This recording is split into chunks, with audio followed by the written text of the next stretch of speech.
दिल्ली की उस शाम में जब फिजा में हल्की ठंडक और हल्की सी नमी थी, शहर के सबसे high profile hotel grand mention में एक चैरिटी गाला हो रहा था। चमचमाती रोशनी, सजी धजी हस्तियां और कैमरों की चटक, इन सब के बीच एक चेहरा सबका ध्यान अपनी ओर खींच रहा था। अनाया वर्मा। 45 साल की अनाया एक ऐसी महिला थी जिसने अकेले अपने दम पर एक बिजनेस साम्राज्य खड़ा किया था। ऊंची एड़ी की सैंडल, रॉयल ब्लैक गाउन और हीरे के झुमकों में वो किसी महारानी से कम नहीं लग रही थी। उसी भीड़ में एक 25 साल का नौजवान अपनी कॉलेज लाइफ से थोड़ा हटकर इस बड़ी दुनिया को देखने आया था। आरव मल्होत्रा। मध्यम वर्गीय परिवार से, मगर सपने ऊंचे। पत्रकारिता का छात्र और लेखन में रुचि रखने वाला आरव बस अपने दोस्त के साथ आया था, लेकिन उसे नहीं पता था कि उसकी जिंदगी आज हमेशा के लिए बदलने वाली है। जब उसकी नजर अनाया पर पड़ी तो जैसे वक्त थम गया। क्या देख रहे हो? एक धीमी मगर तीखी आवाज ने उसे चौंका दिया। आपको? आरव की जुबान लड़खड़ा गई। इतनी देर तक देखा नहीं जाता, वरना लग सकता है कि पसंद आ गई हूं, अनाया ने हल्की मुस्कान के साथ कहा। उस पहली बातचीत ने एक बीज बो दिया था। आरव को महसूस नहीं हुआ कि कब वो एक रूटीन का हिस्सा बन गया। हर सुबह अनाया की गुड मॉर्निंग, हर शाम चैट पर लंबी बातें और फिर कभी कभी मिलने का प्लान। अनाया ने पहली बार किसी नौजवान में सच्ची बातों का स्वाद पाया, जबकि आरव ने पहली बार किसी महिला में गहराई और आत्मविश्वास देखा। एक दिन अनाया ने कहा, चलो मेरे फार्म हाउस चलते हैं, भीड़ भाड़ से दूर, थोड़ी शांति चाहिए। वो वीकेंड दोनों के लिए सब कुछ बदल देने वाला साबित हुआ। बारिश की रात अलाव के सामने बैठकर जब अनाया ने अपना सिर आरव के कंधे पर रखा तो उसका दिल तेजी से धड़कने लगा। तुम्हें डर नहीं लगता? अनाया ने पूछा। डर किससे? आरव ने उसकी आंखों में देखा। इस दुनिया से जो कहेगी कि मैं तुम्हारी मां की उम्र की हूं। उस दुनिया से डर नहीं लगता जिसे समझ ही नहीं आता कि प्यार क्या होता है। एक सुबह जब दोनों अपने फेवरेट कैफे में बैठे थे, अनाया ने सवाल किया जो सब कुछ बदलने वाला था। क्या तुम मुझसे शादी करोगे आरव? आरव ने कुछ सेकंड सोचा। सवाल भारी था लेकिन दिल हल्का। हाँ, शादी हुई, मीडिया की सुर्खियों के साथ। 50 साल की महिला ने रचाई शादी 25 साल के युवक से। समाज में बवाल, टीवी पर डिबेट, सोशल मीडिया पर मीम्स और दोस्त रिश्तेदारों की आलोचनाएं। लेकिन दोनों एक दूसरे की बाहों में शांति पाते थे। शादी के कुछ महीने बीते। पहले की वो झिझक अब कम हो चुकी थी। आरव को अब खुद पर यकीन था। वो खुद को साबित करना चाहता था, एक लेखक के रूप में, मगर मीडिया का नजरिया कुछ और था। गोल्ड डिगर, ये शब्द अब आरव की पहचान बन गया था।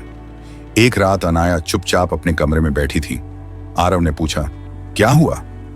लोगों की बातें परेशान करती हैं, कभी लगता है तुम भी चले जाओगे।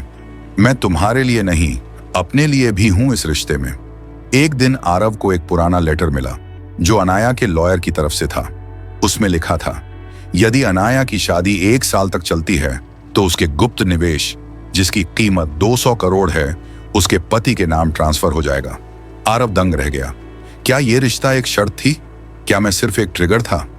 उस रात जब उसने अनाया से पूछा, उसने चुपचाप जवाब दिया, हाँ, शुरू में ऐसा ही था, लेकिन फिर तुम कुछ और बन गए। अब आरव अंदर ही अंदर टूटने लगा था। उसे समझ नहीं आ रहा था कि वो प्यार में था या धोखे में, मगर उसने एक फैसला लिया, मैं ये पैसा नहीं लूंगा। अनाया ने उसे एक चेक दिया, 200 करोड़ का। ले लो, सब कुछ तुम्हारा है। आरव ने चेक को फाड़ दिया। मैंने तुम्हें चाहा था, तुम्हारा पैसा नहीं। वो बंगले से चला गया। 3 साल बाद आरव अब एक सफल लेखक था। उसकी बेस्ट सेलिंग किताब थी शहजादी और दरबारी, एक अधूरी मोहब्बत। एक बुक लॉन्च के दिन जब वो साइन कर रहा था किताबें, भीड़ में एक चेहरा नजर आया, अनाया वर्मा। बाल सफेद, आंखों में थकान, मगर मुस्कान वही। आरव की आंखें भीग गईं। कैसे हो? अनाया ने पूछा। जिंदा हूं और तुम्हारा शुक्रगुजार। कुछ सेकंड की खामोशी के बाद अनाया ने उसकी किताब पर हस्ताक्षर के लिए किताब बढ़ाई। आरव ने लिखा, तुम्हारी मोहब्बत में खोया पर खुद को पाया। कहानी यहीं खत्म नहीं होती। महीनों बाद आरव को एक पार्सल मिला। उसके अंदर एक डायरी थी, अनाया की लिखी हुई। पन्नों में हर वो लम्हा था जो उन्होंने साथ बिताया था। और आखिरी पेज पर लिखा था, अगर कभी फिर से मोहब्बत पर यकीन हो तो मैं यहीं हूं, उसी फार्म हाउस में। 3 साल बीत चुके थे। आरव अब एक प्रसिद्ध लेखक बन चुका था।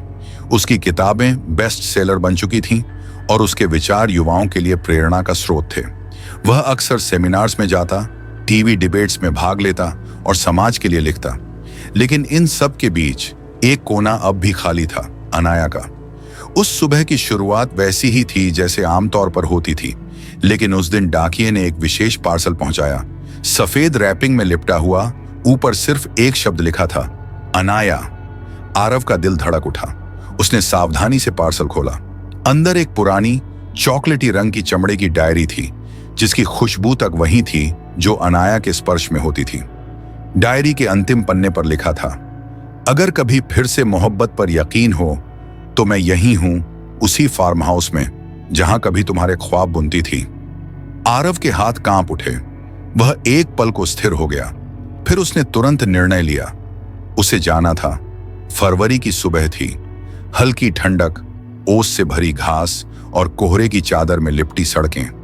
कार की खिड़की से बाहर देखते हुए आरव के मन में अनगिनत भावनाएं उमड़ रही थीं। गिल्ट, प्रेम, उम्मीद, डर। करीब 4 घंटे के सफर के बाद कार फार्म हाउस के सामने रुकी। वही पुरानी जगह, वही गुलमोहर का पेड़, वही बरामदा जहां बैठकर उन्होंने कितनी ही बार चाय पी थी। लेकिन सब कुछ थोड़े धूसर और शांत था, जैसे वक्त ने हर चीज को थोड़ा थाम रखा हो। बरामदे में एक स्वेटर में लिपटी अनाया बैठी थी, हाथ में वही डायरी ली। उसके बाल थोड़े सफेद हो चले थे, लेकिन चेहरे पर वही तेज, वही गरिमा थी। आरव ने धीरे से आवाज दी, अनाया। वह उठी, आंखें छलक पड़ी। कोई शब्द नहीं बोले गए, कोई शिकायत नहीं की गई। बस दोनों के बीच वह मौन था, जिसमें वर्षों का दर्द, प्रेम और प्रतीक्षा था। चाय बन गई थी। दोनों पुराने झूले पर बैठे थे। दूर दूर तक खेत थे, पक्षियों की आवाजें और हवा की सरसराहट। तुम्हें कभी भी मुझ पर भरोसा नहीं था, है ना? अनाया ने मुस्कुराकर कहा, लेकिन आंखों में हल्की नमी थी। मुझे खुद पर भरोसा नहीं था, आरव ने जवाब दिया। तुम इतनी बड़ी थीं, इतनी गहरी, और मैं बस एक लड़का। तुमने खुद को साबित किया है। तुम अब वो लड़का नहीं रहे। और तुम? आरव ने पूछा। मैं अब भी वही औरत हूं जो एक लड़के से बेपनाह मोहब्बत करती है। आरव ने उसका हाथ थाम लिया। समय जैसे रुक गया था। अगले कुछ दिन दोनों ने एक दूसरे को फिर से जानने में बिताए। खेतों में घूमना, साथ में खाना पकाना, पुरानी तस्वीरों को देखना, सब कुछ जैसे कोई नया प्रेम पत्र था। आरव ने फार्म हाउस में ही रहने का निर्णय लिया। उसने अपने अगली किताब की स्क्रिप्ट भी यहीं लिखनी शुरू की, जिसका नाम था धूप की सिलवटें, एक औरत और एक लड़के की प्रेम कहानी।